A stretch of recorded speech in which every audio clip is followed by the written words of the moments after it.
সালাম আলাইকুম সবাইকে ম্যাটফির পক্ষ থেকে সবাইকে স্বাগতম। ভিডিও ওপেন করছো যেহেতু তোমরা বুঝতেই পারছো আজকের ক্লাসটা হচ্ছে মূলত বৃত্ত এবং কনিক শ্রেণী। সিইউ অ্যান্ড এগ্রি ভর্তি পরীক্ষার মাত্র 7 দিন বাকি অ্যান্ড এই দুইটা চ্যাপ্টার থেকে আমরা তুলে নিয়ে আসছি এমন 7টা টপিক যে টপিক থেকে বিগত বছরের প্রশ্ন রিপিটেডলি আসতে দেখা গেছে।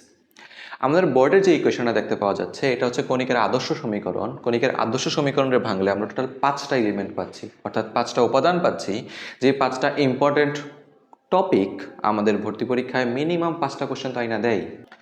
আমাদের প্রথম যে টপিকটা কণিকের আদর্শ সমীকরণ, এই কণিকের আদর্শ সমীকরণটাকে ভাঙলে আমরা মোট 5টা এলিমেন্ট দেখতে পাই: সরলরেখা, বৃত্ত, পরাবৃত্ত, উপবৃত্ত, অধিবৃত্ত। আমরা কিভাবে আদর্শ সমীকরণ থেকে 5টা উপাদান ডিটারমাইন করব, দেন প্রত্যেকটা উপাদানের ডিটেলস আলোচনা আমরা ভিডিওতে করতে যাচ্ছি। কণিকের আদর্শ সমীকরণ থেকে আমরা যদি একটা নির্ণায়ক বা ডেল নির্ণয় করতে পারি, ডেল ইকুয়ালস টু অর্থাৎ কণিকের প্রকৃতি নির্ণয়। মূলত প্রথম টপিকটা হচ্ছে আজকে আমাদের কণিকের প্রকৃতি নির্ণয়। কণিকের আদর্শ সমীকরণের যে সহগগুলো আছে আমরা যদি এগুলো ভাগ করে ফেলতে পারি, G F C, G F C, A H B. দেখো, এই নির্ণায়কের মানটা যদি কোনোভাবে শূন্য হয়ে যায় তাহলে আমরা বলতেছি সেটা এক জোড়া সরল রেখা নির্দেশ করে। অর্থাৎ কোনো একটা কণিকের আদর্শ সমীকরণ আছে, সেই আদর্শ সমীকরণের A B C G F C মানগুলো নিয়ে যখন আমরা কাজ করব, ফার্স্টলি আমাদের চেক করতে হবে যে ডেল এই জিনিসের মানটা কত। যদি ডেলের মান কখনো শূন্য পাওয়া যাচ্ছে তাহলে বুঝতে হবে যে এই আদর্শ সমীকরণটা, এই কণিকটা মূলত এক ধরনের সরল রেখা, অ্যাকচুয়ালি এক জোড়া সরল রেখা। আর যদি কোনো কেসে ডেলের মান আমাদের শূন্য না হয়, সেক্ষেত্রে আমাদের চেকিং করতে হয় এরকম: H square minus a B এর মান। দেখো, H square minus a B এর মান যদি শূন্য হয়ে যায় তাহলে তুমি বলতে পারো এটা একটা পরাবৃত্ত। উল্লেখিত কণিকটি একটি পরাবৃত্তকে নির্দেশ করতেছে, parabola. H square minus a B এর মান যদি কোনোভাবে শূন্য থেকে ছোট হয়ে যায় তাহলে তুমি সেক্ষেত্রে বলতে পারো উল্লেখিত কণিকটি একটি উপবৃত্তকে নির্দেশ করতেছে, অর্থাৎ কোনো একটা ইলিপস। অ্যান্ড এটার মান যদি কোনোভাবে শূন্য থেকে বড় হয়ে যায় সেক্ষেত্রে আমরা বলতে পারি এটা একটা হচ্ছে হাইপারবোলা বা অধিবৃত্ত। ঠিক আছে, তাহলে বৃত্ত হবে কখন? অর্থাৎ আমাদের যে শুরুর টপিকটা বৃত্ত নিয়ে বিশদ আলোচনা করতে যাচ্ছি। কোন একটা কণিক বৃত্ত হবে যদি প্রথমত তার এ এবং বি অর্থাৎ এক্স স্কোয়ার এবং ওয়াই স্কোয়ারের সহগ দুইটা সমান হয়। ফার্স্ট কন্ডিশন, কন্ডিশন 1, যে এ এবং বি সমান হইতে হবে এক্স স্কোয়ার ওয়াই স্কোয়ার অভিন্ন সহগ, এবং এক্স ওয়াই যুক্ত পদ থাকতে পারে না, অর্থাৎ এইচ এর মান হইতে হবে সেক্ষেত্রে শূন্য। ঠিক আছে, তাহলে সেই ক্ষেত্রে আমার বৃত্তের আদর্শ সমীকরণটা দাঁড়াইতেছে X square plus Y square plus 2gx 2fy plus C equals to 0। এবং বৃত্তের এই আদর্শ সমীকরণ থেকে আমরা চাইলে বৃত্তের কেন্দ্র ব্যাসার্ধ বলে দিতে পারি। তাহলে বৃত্তের কেন্দ্র হচ্ছে minus G minus F, and বৃত্তের ব্যাসার্ধ হচ্ছে R equals to root over G square plus F square minus C. বুঝতেছো? তাহলে এই হচ্ছে একটা বৃত্তের আদর্শ সমীকরণ যেখানে বৃত্তের কেন্দ্র আছে, ব্যাসার্ধ আছে, এবং এই ব্যাসার্ধের মান যদি কখনো শূন্য হয়ে যায়, মনে রাখবা সেই বৃত্তটা একটা বিন্দু বৃত্তকে নির্দেশ করতেছে। বিন্দু বৃত্ত, সিউ ম্যাথে আসছে কোশ্চেনটা। আর এর মান যদি কোনোভাবে শূন্য থেকে ছোট হয়ে যায় সেক্ষেত্রে মনে রাখবা এটা একটা কাল্পনিক বৃত্তকে নির্দেশ করতেছে, কাল্পনিক বৃত্ত।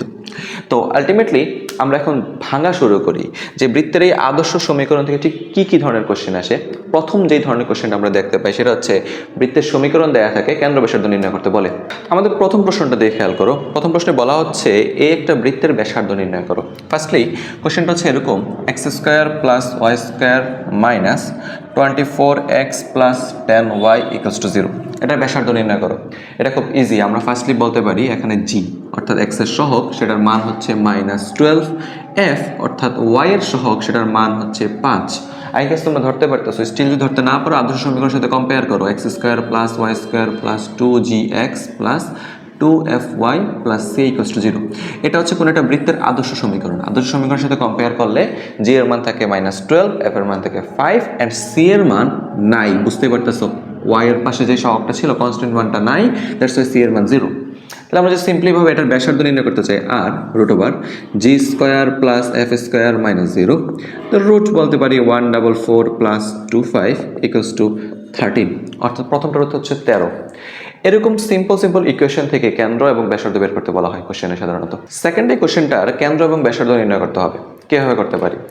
ফার্স্টলি এটাকে যদি আমরা কম্পেয়ার করে জিএফসি এর মানগুলো লিখে ফেলি, তাহলে খুব সুন্দরভাবে আমরা ব্যাসার্ধ এবং কেন্দ্র বলে ফেলতে পারবো। ফার্স্টলি এক্স এর সহগ হচ্ছে 2g এর সমান, তাহলে g এর মান 3, y এর সহগ হচ্ছে 2f এর সমান, f এর মান হচ্ছে -2। ওকে, কম্পেয়ার করে চিন্তা করো, c এর মান হচ্ছে -12। বুঝতেছো তো? সিম্পল তো একদম। যে আদর্শ সমীকরণের সাথে যদি কম্পেয়ার করতে থাকি, সিম্পল ভাবে চিন্তা করো, এখানে x এর যে সহগটা আছে 2g, এই 2g এর মান 6, তাহলে g এর মান 3, y এর সহগ 2f -4 অর্থাৎ f এর মান -2, এন্ড ধ্রুবক পদ হচ্ছে -12 c এর মান। তাহলে এবার যদি আমরা এটার কেন্দ্র নির্ণয় করতে চাই, আমরা জানি কোন একটা বৃত্তের কেন্দ্র ইকুয়ালস টু হচ্ছে -g - f, সেক্ষেত্রে এটা হচ্ছে -3 2 কেন্দ্র। ব্যাসার্ধ r ইকুয়ালস টু হচ্ছে √g² + f² 4 - c হচ্ছে +12 হয়ে গেছে, 9 4 হয়ে যাচ্ছে 13 যোগ 12, এটা হয়ে যাবে 5। পরের এই কোশ্চেনের ব্যাসার্ধ এবং কেন্দ্র নির্ণয় করতে হবে, সিম্পল কথা। তাহলে আমরা যদি আদর্শ সমীকরণের সাথে কম্পেয়ার করতে যাই, এবার কিন্তু খুব সিম্পল ভাবে x এবং y কিছুই দেখতে পাচ্ছ না, কারণ বৃত্তটা মূলত কার্টেসীয় স্থানাঙ্ক ব্যবস্থায় দেওয়া নাই, পোলার স্থানাঙ্ক ব্যবস্থায় দেওয়া আছে।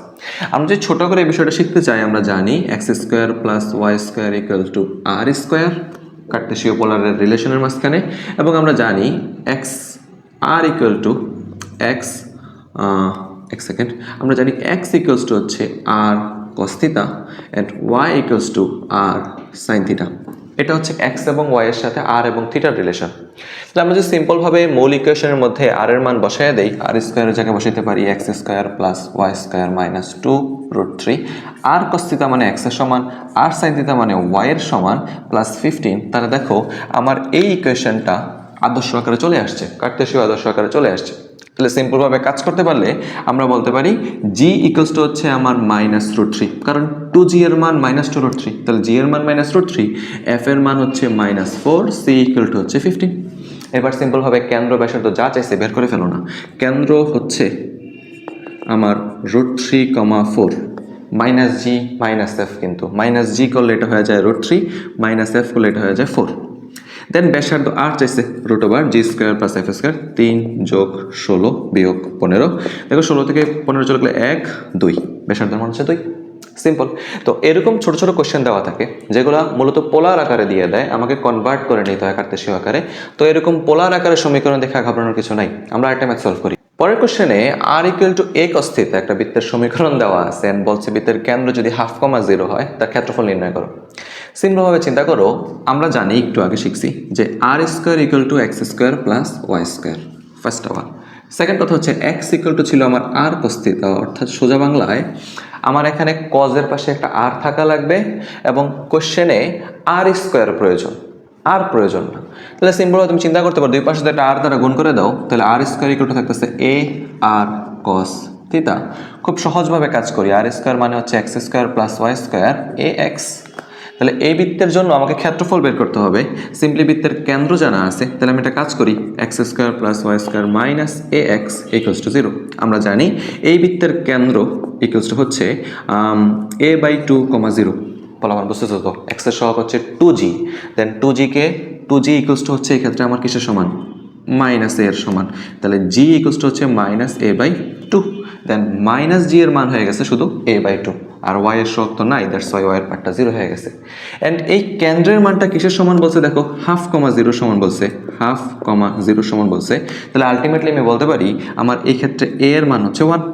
চিন্তা করে দেখো, এই বৃত্তের কেন্দ্র আমি পাইছি a/2, 0, এন্ড এই কেন্দ্রটার মান 1/2, 0 সমান হলে তাহলে a এর মান হচ্ছে কত? 1। তাহলে সিম্পল ম্যানারে যদি কাজ করতে থাকি, ব্যাসার্ধ বের করতে পারলে ক্ষেত্রফল হয়ে যাবে।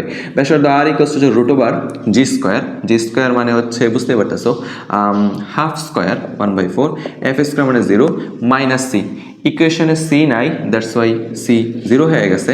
এটার উত্তর হচ্ছে হাফ বৃত্তের ব্যাসার্ধ। ফার্স্ট কথা। তো এই যে ম্যাথটা আমি করছি না, আমি কিন্তু ম্যাথটা অনেক ঘুরে করছি। তোমরা কিন্তু চাইলে পরীক্ষায় এতটুকু, কেউ আসো তোমাদের মধ্যে আমি জানি যারা এতটুকু ক্যালকুলেশনও করতে রাজি না, তারা বলবে যে ভাইয়া দেখেন ইকুয়েশনে ফার্স্ট আওয়ারে বুঝতেছি এখানে y এর সহগ 0, y এর পার্ট 0, অর্থাৎ f পার্টটা এবং c পার্টটা 0। তাহলে g পার্ট আমি তো খুব ইজিলি বের করতে পারি, কারণ আপনি আমাকে বলেই দিচ্ছেন কেন্দ্রের মান হচ্ছে 1/2, 0। তাহলে কেন্দ্র হচ্ছে -g - f, তাহলে g এর মান কত হবে? -1/2।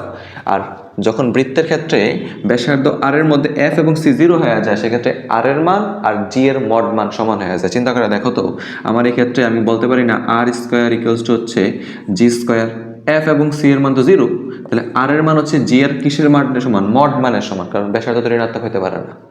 তাহলে সেই ক্ষেত্রে আমি সিম্পলি এত কাহিনী না কইরা ডিরেক্ট কেন্দ্র দেখে ব্যাসার্ধ বের করে দিতে পারতাম এবং কেন্দ্রের মানটাই ব্যাসার্ধের জায়গায় বসায় দিতে পারতাম। ওকে, এই জিনিসটাকে আরও একভাবে বোঝানো যায় যে কোনো একটা বৃত্তের যদি সি এর মান 0 হয়, বুঝতে হবে সেটার এক্স এবং ওয়াই উভয় অক্ষকে স্পর্শ করছে। স্পর্শকের কিছু কনসেপ্ট আছে, আমি এগুলো বলবো। পরের ইকুয়েশনে আমাদেরকে বলতেছে যে এটা কোন ধরনের কণিককে নির্দেশ করতেছে। তো সিম্পলভাবে আমরা যদি এই ইকুয়েশনটাকে আদর্শ সমীকরণের সাথে কম্পেয়ার করি, যেটা ছিল A X square B Y square, হ্যাঁ, দেন আমরা তাহলে বলতে পারি এ এর মান হচ্ছে আমার -9, বি এর মান হচ্ছে ওয়াই স্কোয়ার শখ ছিল বি, সেটা হচ্ছে 16, জি হচ্ছে এই ক্ষেত্রে আমার 9, এফ এর মান হচ্ছে 32 এবং সি সেটা হচ্ছে 199। এইচ এর মান নাই কারণ এক্স ওয়াই সহগ 0 এখানে, যেহেতু এক্স ওয়াই সম্বলিত পদ নাই, দ্যাটস ওয়াই এইচ এর মান 0। তাহলে এইটা আমার কি নির্দেশ করতেছে? তো আমার ফার্স্টে চেক করতে হবে সরলরেখা কিনা, সেকেন্ডে চেক করতে হবে সরলরেখা না হলে বাকি তিনটা কিনা। ফার্স্টেই বুঝছি এটা বৃত্ত কোনো অংশেই হতে পারে না, কারণ এক্স স্কোয়ার এবং ওয়াই স্কোয়ার সহগ সমান হয় নাই। এখন কথা হচ্ছে যে এটা যদি তুমি ওই নির্ণায়কের মাধ্যমে করতে যাও, এটা বিশাল সময় খাবে। তুমি তোমার অপশনগুলোর দিকে তাকাও, অপশনের মধ্যে 4টা অপশনের মধ্যে একটা অপশন সরলরেখার কথা বলে নাই, উত্তর তো অপশনের বাইরে যাবে না। তাহলে এটারে সরলরেখা দ্বারা টেস্ট করার কোনো প্রয়োজন নেই। সিম্পলি তুমি H square minus a B করতে পারো, ঠান্ডা মাথায় বুঝো। যদি কোনো অংশে বইলা ফেলতো অপশন একটা, ধর অপশন সি যদি বলতো সরলরেখা কিনা, তাহলে একটা পসিবিলিটি দাঁড়ায় যে ডেল ইকুয়াল টু আবার 0 হয়ে যায় কিনা, কারণ আমরা জানি h square minus a b আমরা তখনই ইউজ করতে পারি যখন del isn't equal to 0। And যেহেতু অপশনের মধ্যে সরলরেখা নাই, তাহলে আমরা বিষয়টা ধরেই নিতে পারি যে আমার ডেলের মান 0 না, কারণ ডেলের মান 0 হইলে তো উত্তর সরলরেখা হইতো, সেটা তো অপশনে দেয়া থাকতো। সিম্পল জিনিস, বেচাইও না। তাহলে এইচ স্কোয়ার মাইনাস এ বির মান যদি বের করতে চাই, এইচ স্কোয়ার মান 0, এ এবং বি গুণ করতে গেলে মাইনাস এর মান হচ্ছে -9, বি এর মান হচ্ছে 16, গুণ করলে 9 16 হয়তো 225 আসবে এবং আলটিমেট রেজাল্টে দেখো রেজাল্ট আসছে পজিটিভ। 225 না কি আসছে আমার দরকার নাই জানা, আমি এত জানতে চাই যে রেজাল্ট আসছে কি রে, পজিটিভ। আমার 225 নাও হতে পারে, জানি না, ক্যালকুলেট করে নিও। এটা একটা ধনাত্মক সংখ্যা এবং এই ধনাত্মক সংখ্যা আমরা জানি এইচ স্কোয়ার মাইনাস এবি যদি 1 অপেক্ষা বড় হইতো, তাহলে সেটা কি সেটা নির্দেশ করতো? সেটা একটা অধিবৃত্ত নির্দেশ করতো। তাহলে আমার এই কনিকটা হচ্ছে মূলত একটা অধিবৃত্ত। সেম একটা কোশ্চেনের দিকে তাকাও, কোশ্চেনে বলা হচ্ছে এটা কোন ধরনের কনিককে নির্দেশ করে। ফার্স্টলি বোঝো এক্স স্কোয়ার এবং ওয়াই স্কোয়ারের সহ কোনোভাবে ম্যাচ করে নাই, বৃত্ত হইতে পারে না। তাইলে বাকি তিনটা পরাবৃত্ত, উপবৃত্ত, অধিবৃত্ত। তাহলে আমরা যদি সিম্পলভাবে চিন্তা করি, এখানে এটাতে 3 into x square minus 2x plus 1 plus 4y square minus 12 equal to 0। আমাদেরকে এইচ স্কোয়ার মাইনাস এবি দিয়ে কাজ করতে হবে।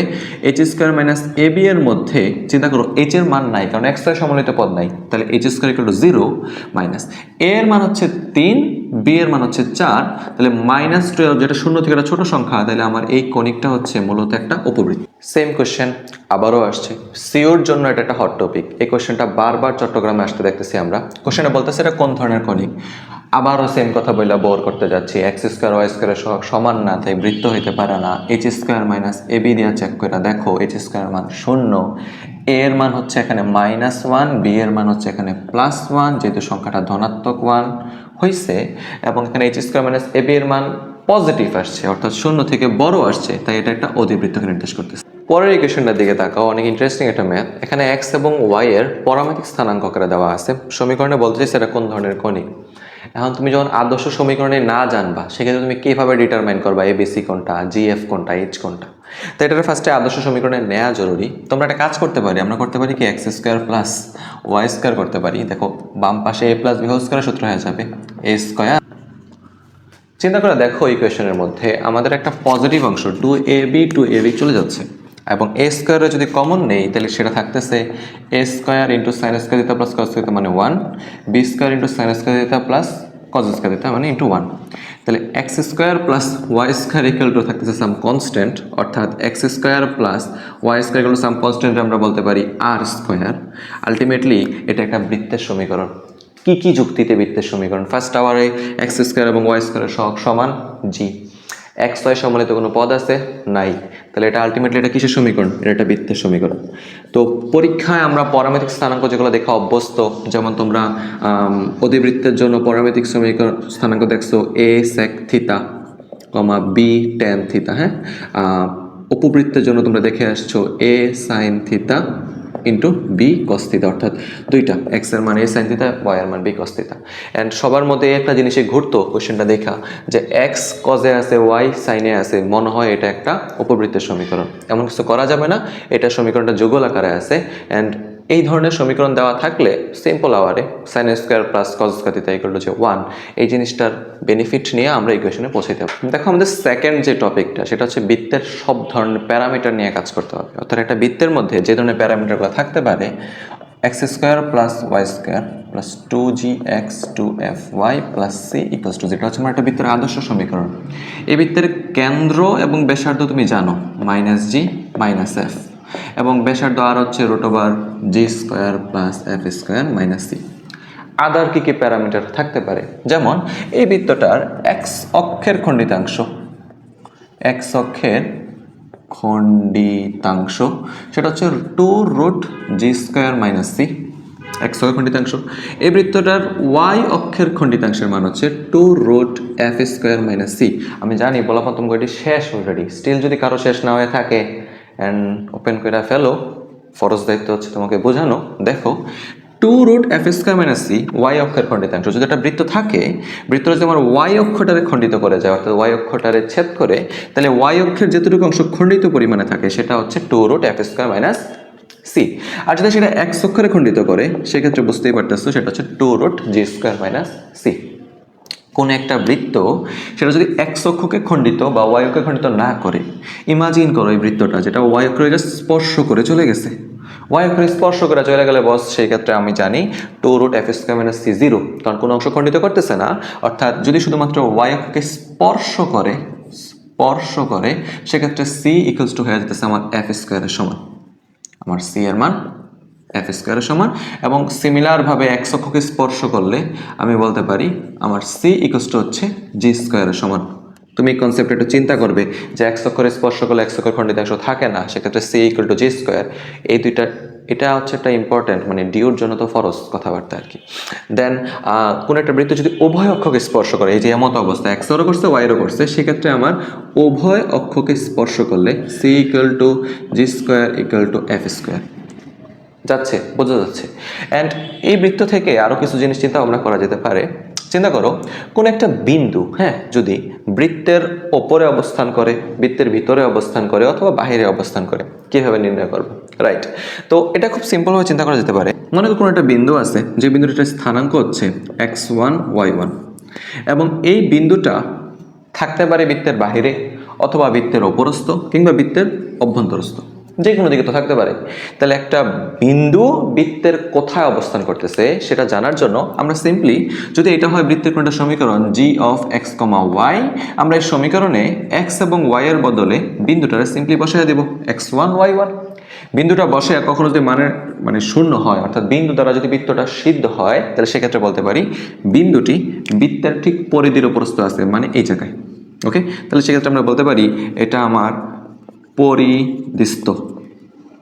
পরিধির উপরস্থ কোনো একটা বিন্দু। সেটা যদি gx1 y1, অর্থাৎ এই মানটা, এটা যদি তুমি কোনো শূন্য থেকে ছোট পাওয়া যাও অথবা শূন্য থেকে বড় পাওয়া যাও, দুইটা কেস হচ্ছে। শূন্য থেকে ছোট পাইলে বুঝতে হবে বিন্দুটা বৃত্তের ভিতরে আছে, অর্থাৎ বিন্দু বৃত্তের অভ্যন্তরে অবস্থান করে, এবং এটা বৃত্তের বাহিরে অবস্থান করে। যদি শূন্যের থেকে বড় হয়ে যায়, পজিটিভ থাকে, তাহলে বুঝতে হবে বিন্দুটা বৃত্তের বাহিরে, অর্থাৎ এটা হচ্ছে বৃত্তের বাহিরে পজিটিভ, এদিকে শূন্য তাই বৃত্তের উপরস্থ, এদিকে ঋণাত্মক দ্যাটস বৃত্তের অভ্যন্তরস্থ।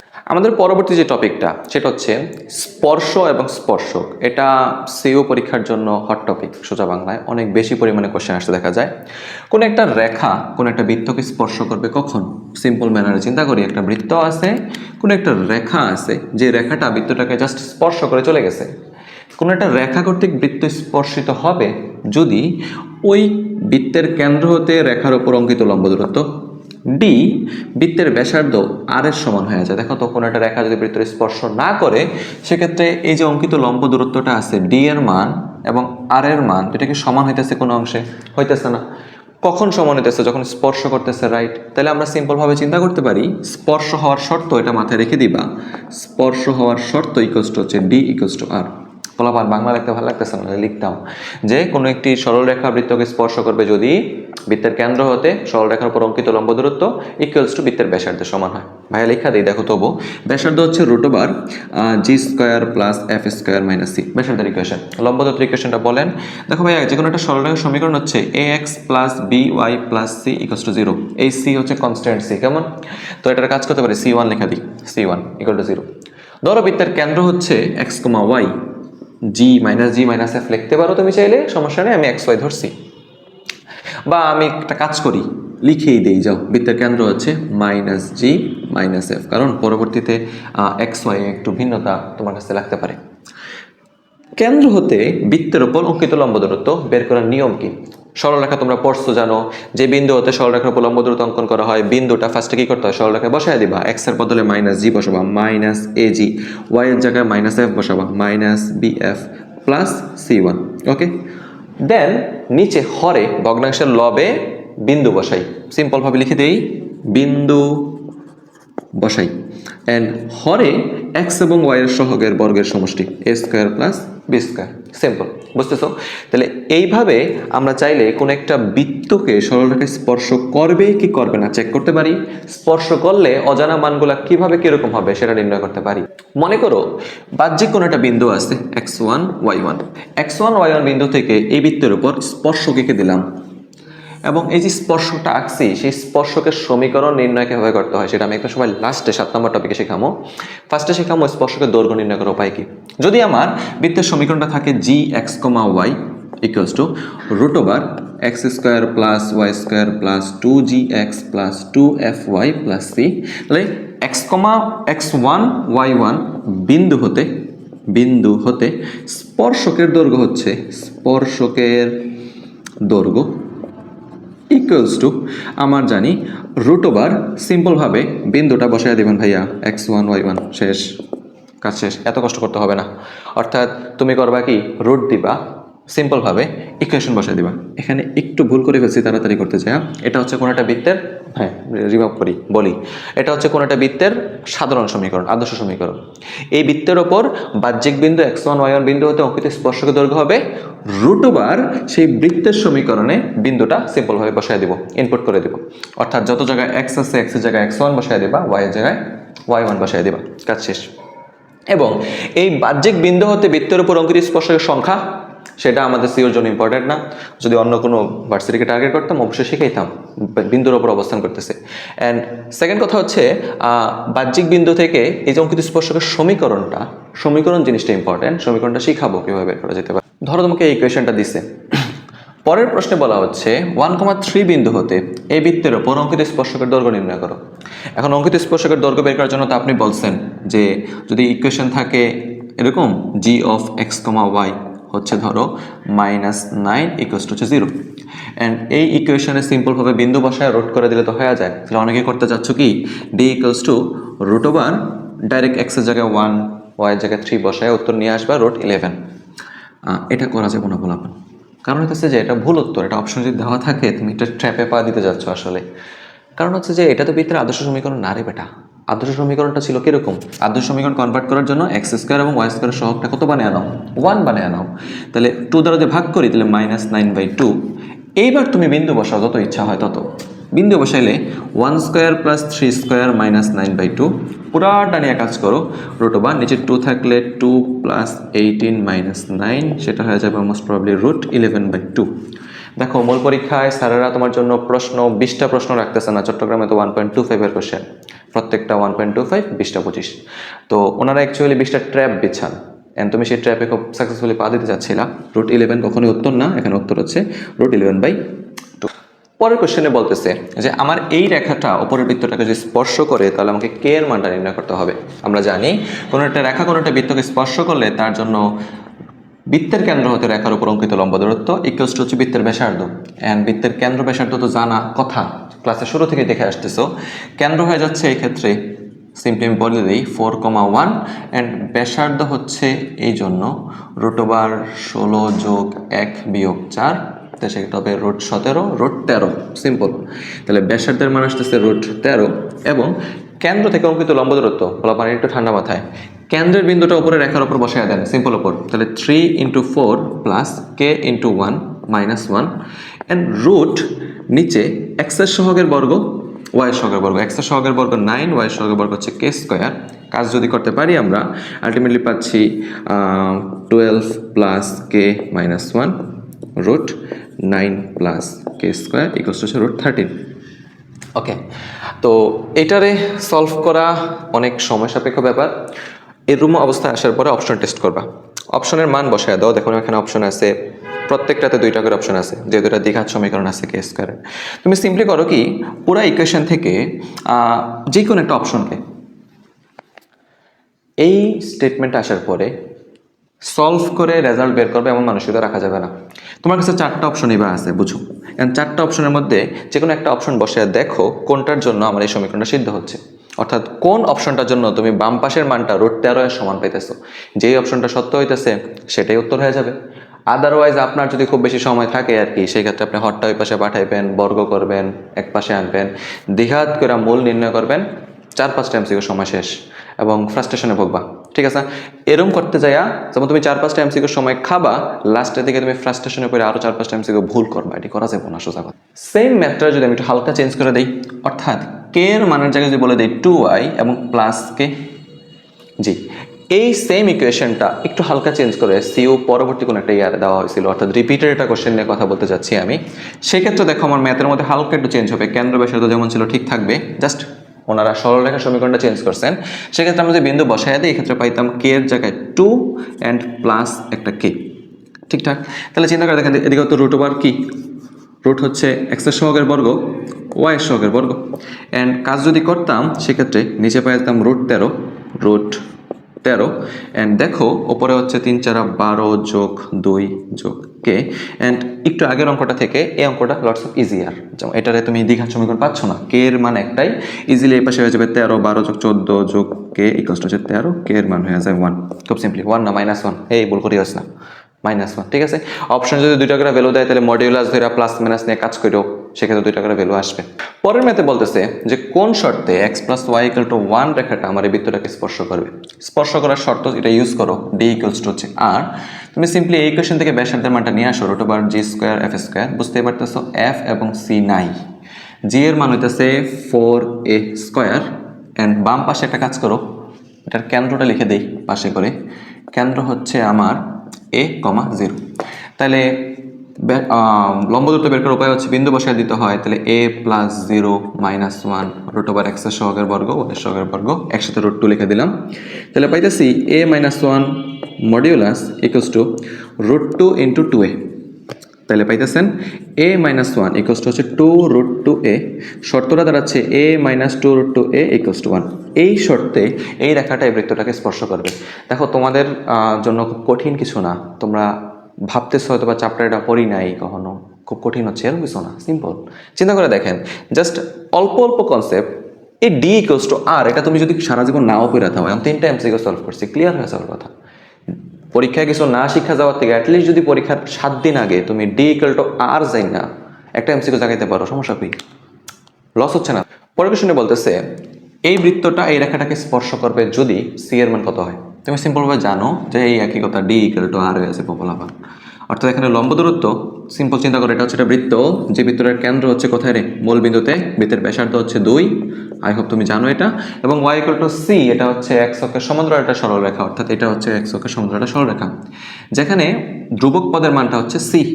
তাহলে চিন্তা করে দেখেন, এই রেখাটা যদি বৃত্তটাকে স্পর্শ করে তাহলে যেটা c এর মান সেটা কিসের মান হয়ে যাবে, r এর মান হয়ে যাবে না। তাহলে সেক্ষেত্রে আমরা বলতে পারি যে r = c, যেহেতু c ছিল ধ্রুবক, তাহলে c এর মান হয়ে যাবে আমার 2 এর সমান, ব্যাসার্ধ তো 2 আমার। এখন একটু সরলরেখা নলেজ লাগবে যে এই লেখা হচ্ছে এই যে সরলরেখাটা বৃত্তটাকে স্পর্শ করলে সেক্ষেত্রে আমার ধ্রুবক পদের মান c এবং r এর মানটা কি হয়ে যাবে, ব্যাসার্ধের মানটা কি হয়ে যাবে, সমান হয়ে যাবে। r এর মান যেহেতু আমাদের 2, তাই আমরা আলটিমেটলি আর c এর জায়গায় 2 লিখছি। ওকে, স্পর্শক নিয়ে অনেক অনেক ম্যাথ আছে, স্পর্শকের দৈর্ঘ্য নির্ণয় করো, স্পর্শকের সমীকরণ নির্ণয় করো, সাধারণ যে কোনটি, এই সংক্রান্ত অনেক অনেক এমসিকিউ আছে, তোমরা কোশ্চেন ব্যাংক খুললেই দেখতে পাচ্ছ। আমরা এই ভিডিওটাকে আর দীর্ঘায়িত করছি না।